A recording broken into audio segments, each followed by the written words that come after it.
اچھے افسانچے کی خوبی یہ ہے کہ وہ دیر تک یاد رہے، لطف آئے، قاری کو چونکا دے، ورنہ عام سا واقعہ کہلائے گا، افسانچہ نہیں۔ افسانچہ صرف وہی جو پڑھنے والے سے داد دلوائے، قاری کہہ اٹھے واہ کیا نکتہ اٹھایا ہے۔ تو آئیے کچھ بہتر افسانچے سنتے ہیں۔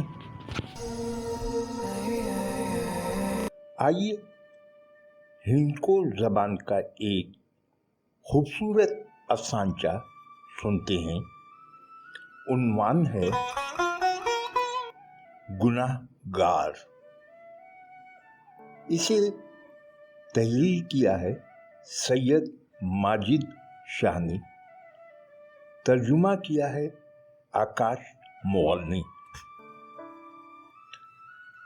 3 روز سے دروازہ بند تھا، اندر سے کوئی آواز نہیں آ رہی تھی، لیکن کسی نے اس طرف کوئی دھیان نہ دیا۔ گلے سڑے وجود نے دروازے کی درزوں سے آواز دی، بدبو کے بھپکوں سے لوگوں کے دماغ پھٹے جانے لگے۔ دروازہ توڑ کر لاش نکالی گئی، لاش سے ناقابل برداشت سڑانگ آ رہی تھی، اس پر بے شمار کیڑے یوں کلبلا رہے تھے جیسے وہ لاش نہ ہو، کوئی گٹر ہو۔ اس میں سے اٹھتے تعفن کی وجہ سے سانس لینا دوبھر ہو رہا تھا۔ لوگوں کا خیال تھا کہ اللہ نے اسے ہمارے لیے نمونہ عبرت بنایا ہے، وہ جہنمی اسی قابل تھا۔ جنازے میں شریک ایک مجذوب بولا، مردے کے لیے کیا خوشبو کیا بدبو، یہ تو تم پڑوسیوں پر اللہ نے بدبو کا عذاب نازل کیا ہے۔ ڈاکٹر فیض قاضی آبادی کا افسانچہ ملاحظہ کریں۔ عنوان ہے دوسری شادی۔ سیٹھ جمال الدین نے دوسری شادی ایک 19 سالہ لڑکی سے کی۔ شہر کے تمام معتبر افراد شادی میں شریک ہوئے۔ اسی ہفتے شہر کے MP فردوس احمد نے بھی تیسری شادی کی۔ عمادین شہر خوشی خوشی شریک ہوئے۔ انہی کی گلی میں مولانا فرقان کا بھی گھر تھا۔ ان کی بیوی کچھ اندرونی پیچیدگی کی وجہ سے بستر سے لگ گئی تھی۔ ڈاکٹروں نے صاف کہہ دیا تھا کہ اب وہ بچہ پیدا نہیں کر پائے گی، یعنی کہ مولانا کی نسل آگے بڑھ نہیں پائے گی۔ اس کمی کو پورا کرنے کے لیے بیوی نے ہی مولانا فرقان کو مشورہ دیا کہ وہ دوسری شادی کر لیں۔ مولانا کے انکار کے باوجود نسل آگے بڑھانے کے خیال سے بیوی مسلسل دباؤ ڈالتی رہی۔ جب دباؤ زیادہ ہو گیا تو مولانا نے شادی کی حامی بھر لی، لیکن جس دن دوسری بیوی کی رخصتی ہوئی اسی دن جامع مسجد کمیٹی نے انہیں امامت سے رخصت کر دیا کہ عیاش کے پیچھے نماز نہیں ہوتی۔ بقیہ افسانچے سنانے سے پہلے ایک التماس ہے، اسے بھی سن لیں۔ افسانچے کی آبیاری کے لیے زیادہ سے زیادہ افراد تک افسانچے کو پہنچانے کے لیے دنیائے افسانچہ کا حلقہ وسیع کریں۔ اپنے احباب سے گزارش کریں کہ وہ چینل کو سبسکرائب کریں۔ سبسکرائب کرنے کے بعد گھنٹی کا بٹن ضرور دبائیں۔ آئیے سنتے ہیں سندھی افسانچہ سورج سوا نیزے پر، جسے تحریر کیا ہے علی رضا قاضی نے اور اسے ترجمہ کیا ہے آکاش مغل نے۔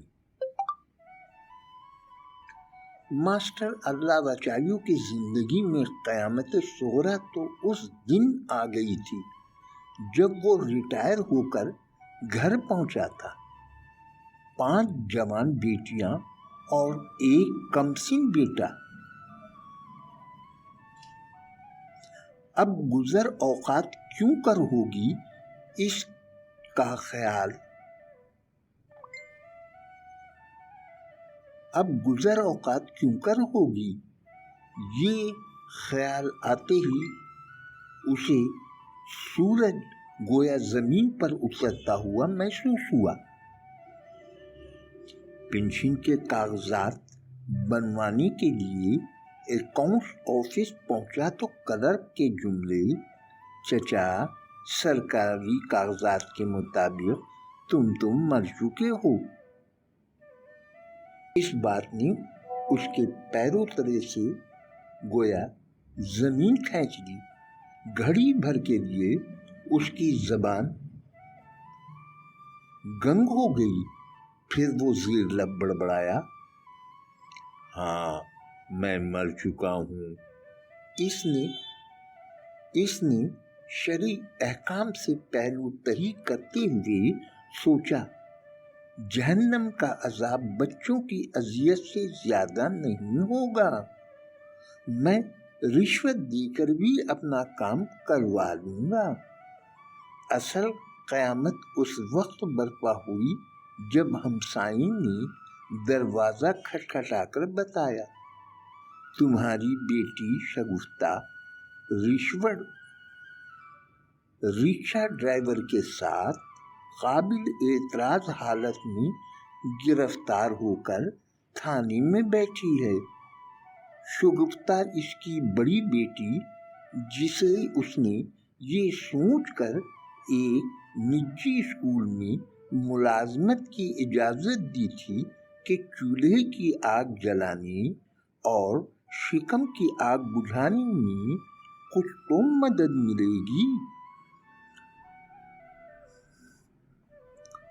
وہ اپنے بیٹے محسن کے ساتھ تھانے پہنچا۔ اس روز تھانہ کسی تھیٹر کا سا منظر پیش کر رہا تھا۔ وہ بوجھل قدموں سے تھانے دار کے آفس میں داخل ہوا، جہاں شگفتہ سر جھکائے بیٹھی تھی۔ بیٹی کو دیکھ کر اس کے کندھے مزید جھک گئے، آنسوؤں کا سیلاب سارے بند توڑ کر آنکھوں کے راستے بہہ نکلا۔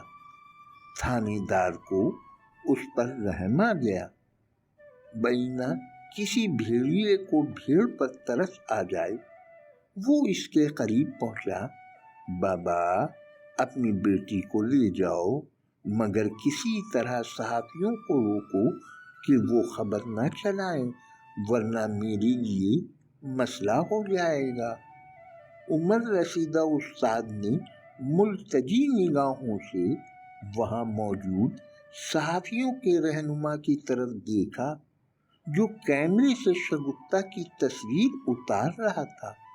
وہ شکستہ قدموں سے آگے بڑھا، صحافی اسے اپنی طرف آتا دیکھ کر اس کے قریب آیا۔ چاچا تھانے دار صاحب تمہیں چھوڑتے ہیں تو اتنے ظالم ہم بھی نہیں، بس 1000 روپیہ فی اخبار دے دو، اور ہاں شہر میں 40 عدد نمائندے ہیں۔ یہ بات سن کر اس نے اپنے وجود میں تیز شعاؤں کی تپش محسوس کی، اس کی آنکھیں بند ہو گئیں، ایسا یوں محسوس ہوا جیسے سورج کی شعائیں نہیں بلکہ سورج 9:15 پر آ پہنچا ہے۔